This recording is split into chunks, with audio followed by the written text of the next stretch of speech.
Pemerintah mulai menerapkan pajak untuk fasilitas yang diberikan ke karyawan tingkat manajerial.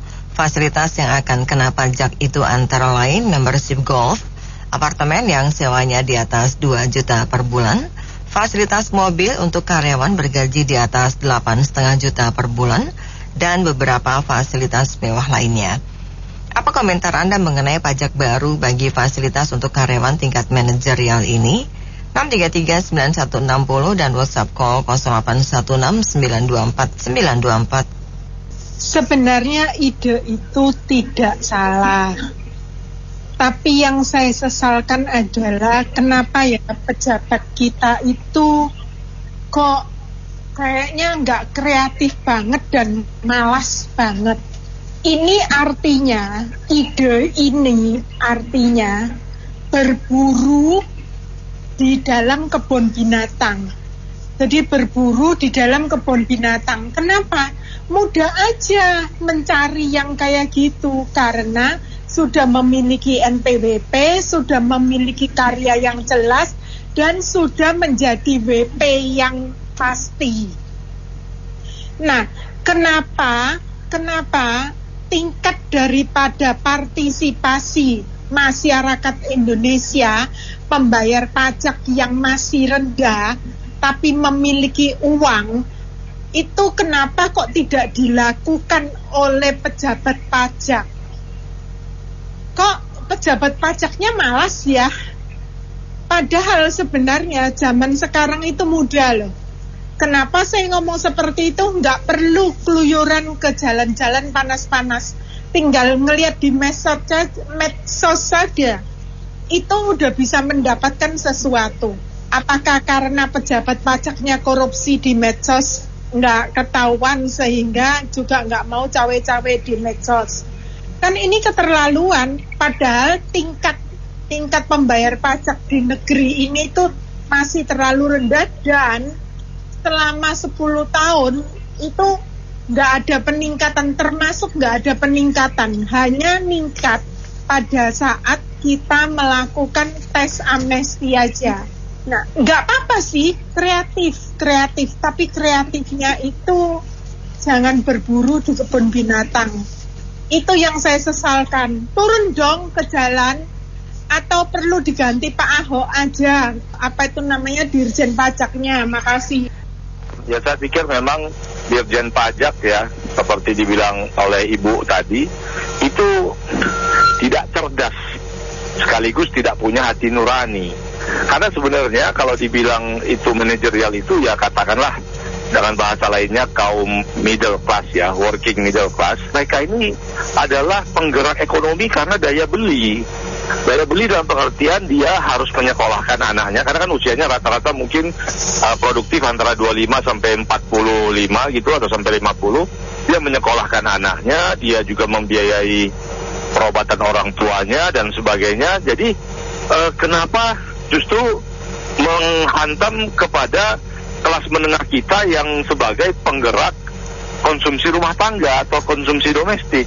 Padahal kalau kita lihat di media-media saat ini, coba lihat itu temuan gas di Papua, kemudian Masela, kemudian kita punya logam-logam seperti nikel dan lain sebagainya.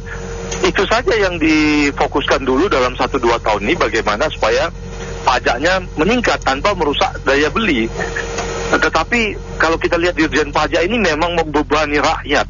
Selain PPN itu 11%, padahal kalau mau dibandingkan Singapura cuma 3% di GST-nya, Goods and Services Tax-nya.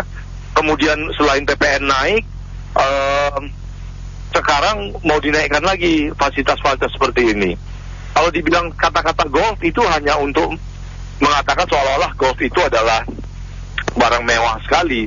Padahal mungkin golfnya satu, sisanya ya mobil, tadi itu apartemen dan sebagainya. Jadi saya pikir saatnya buat Pak Jokowi dalam kepemimpinan yang tinggal 1 tahun lagi ini, itu Dirjen Pajak ya Pak, sama eselon-eselon satunya, itu cari mukanya nggak habis-habis dengan cara menekan rakyat gitu, menurut pendapat pribadi saya gitu. Jadi sudah saatnya diganti, kalau bisa Menteri Keuangannya juga dicari yang punya hati nurani. Terima kasih. Betul juga, Dirjen Pajaknya kayaknya udah nating lagi dia buat program-program penanganan. Sekarang yang jelas sih buat nambah-nambahin pemasukan negara dari pajak gampang kok, betul juga yang kata Ibu Mila dari sosmed juga bisa, atau kalian telusurilah PPATK gitu loh. Apakah orang-orang pajak atau orang-orang pejabat-pejabat kita sudah benar bayar pajaknya? Itu adalah itu fix banget, real banget. Kita bikin program-program yang aneh-aneh lah. Jadi pajak apa sih tugasnya hanya untuk mengumpulkan pajak sebanyak-banyaknya, tapi dengan cara menekan rakyat. Oke, terima kasih. Bukan soal setuju atau nggak setuju, tapi kalau menurut saya kalau fasilitas mewah ya, kalau udah dapat fasilitas mewah ya bayar pajak lah. Yang pada susah juga bayar pajak, yang di bawah 8,5 juta gajinya juga bayar pajak gitu ya. Kayak lagi pula nggak usah pusing-pusing kayak PPN nih. Kalau nggak mau kena PPN-nya, jangan beli di Indomaret, jangan beli di mall, beli aja di pasar tradisional. Kalau nggak mau kena pajak ya jangan pakai fasilitas mewah, itu aja simple kan, nggak usah diperdebatin. Kalau bisa nih saya usul lagi nih ke Ibu Sri Mulyani ya, penggunaan pajak itu jangan sampai ada korupsi gitu Bu ya, jangan sampai ada pejabat yang korupsi, itu bikin rakyat maya. Terus yang kedua, sebaiknya PPN aja diperluas, itu lebih besar kayak pendapatannya daripada yang kayak gini, jadi timbulin kontroversi. Terima kasih. Saya rasa terlalu dini untuk memperlakukan pajak-pajak seperti tadi itu. Karena waktu orang main golf itu sudah kena pajak.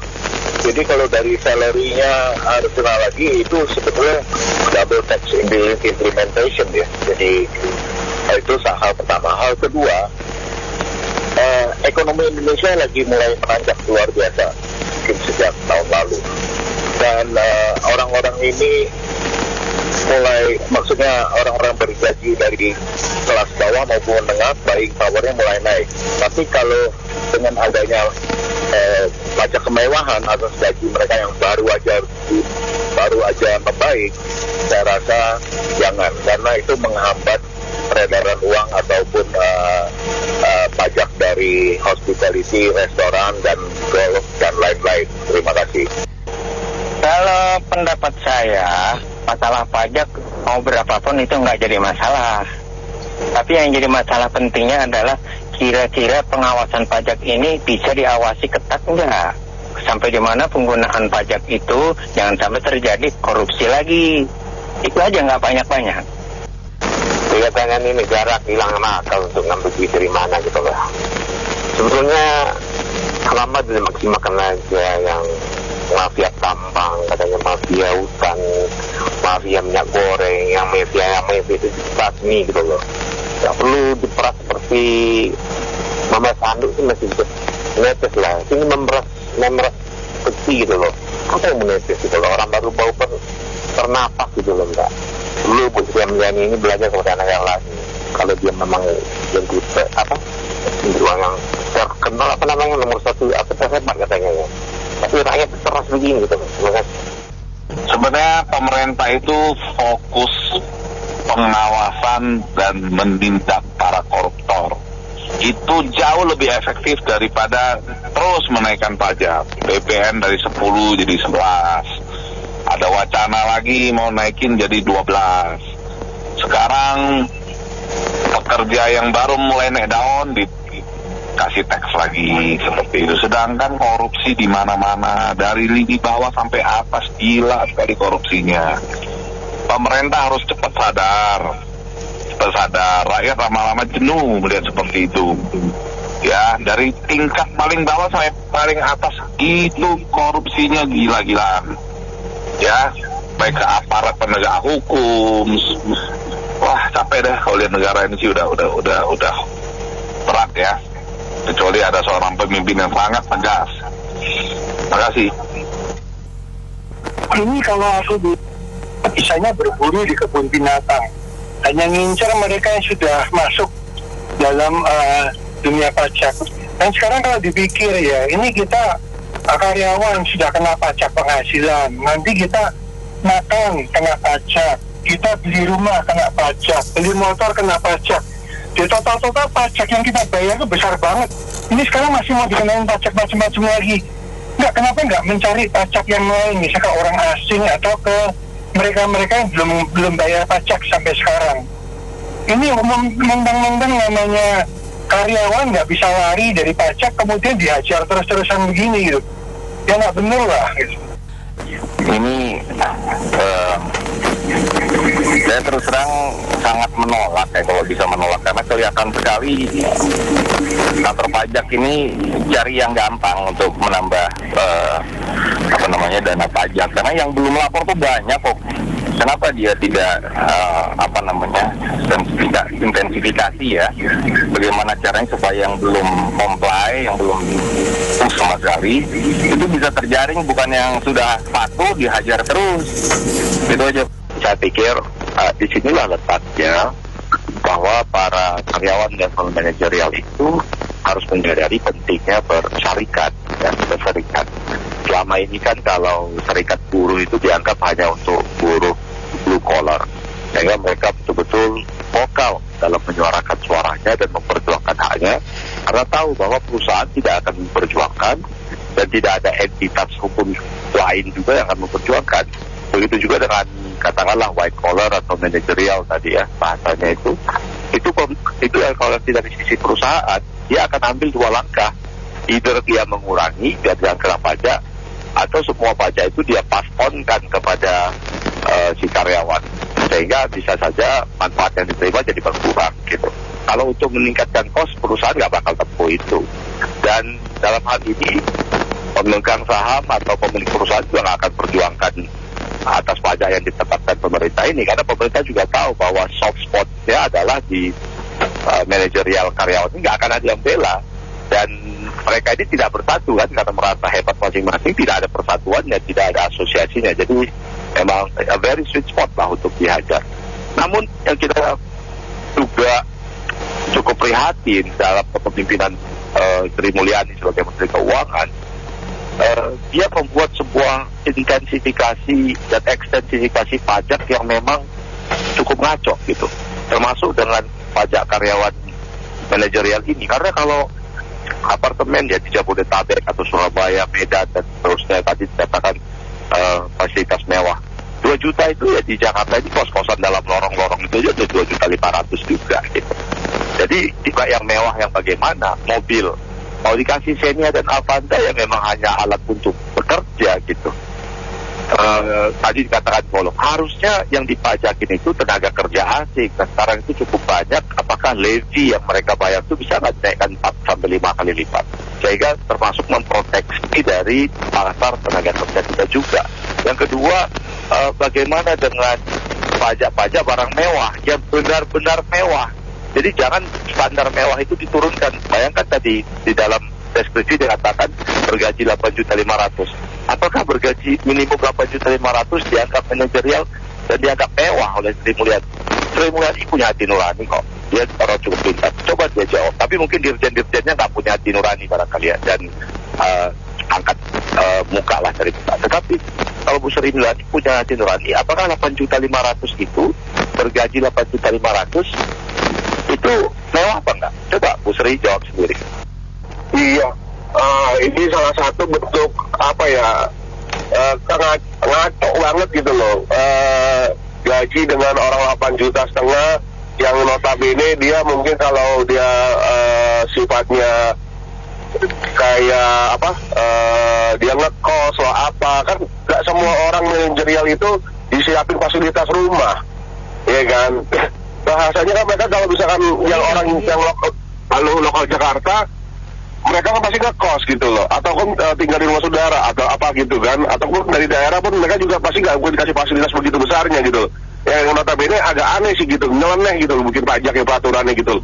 Yang benar tadi itu kenapa nggak dimanfaatin yang ekspatriat tadi yang sebenarnya notabene gajinya juga cukup lumayan besar. Kenapa juga nggak mau dipajakin yang aneh, misalkan ya guru-guru asing, tenaga asing itu yang di sekolah-sekolah internasional, yang notabene gajinya itu juga bisa dibilang lebih dari 8,5 juta gitu loh. Ya agak aneh sih gitu loh. Maksudnya mau cari pundi-pundi untuk penambah penghasilan negara, tapi dengan cara yang menurut saya nggak masuk akal gitu loh. Ya kan, orang 8,5 juta digaji udah PPH dipotong, gaji pajak penghasilan juga dikena. Nah, sekarang kena lagi gitu loh, kan mau berapa banyak ada kena gitu loh. Ya kan, mending balik ke kitanya juga, yang kita absorb juga kayak pajak itu juga apa sih fasilitas pembangunan negaranya juga seperti ini juga gitu loh. Emang kita menggunakan iya, tapi punya apa ya, nggak sebanding lah gitu loh menurut kami gitu loh. Terima kasih. Saya gampang prinsipnya. Itu kan semua kan satu ya, masalah tunjangan mobil, kendaraan dapat tunjangan. Itu sudah dianggap sebagai penghasilan oleh pajak kan itu. Itu nggak perlu kena pajak lagi menurut saya. Itu sudah kena otomatis didunggung nih akhirnya. Ya, satu. Kedua masalah golf. Itu bisa aja itu sudah diakui sebagai biaya perusahaan. Sehingga itu akan taxable income itu. Kalau itu sebagai biaya, itu jadi nggak kena pajak kan bagi perusahaan kan. Tapi kalau itu simple aja sebenarnya, itu nggak perlu diatur lagi sebenarnya itu. Jadi misalnya dapat tunjangan 5 juta, ya ditamain gaji 20 juta, ya 25 juta penghasilannya. Dihitung berdasarkan tarif pajak. Jadi nggak usah repot-repot lah. Menurut saya sih Mulyani ini sebenarnya mungkin itunya advisernya ini sebetulnya mestinya advisernya berarti tahu gitu ya. Kalau saya sepakat dengan Ibu Sri Mulyani, yang penting 8,5 itu termasuk dengan perusahaan yang menyediakan biaya kos dan biaya kendaraan. Jadi bukan dari person to person.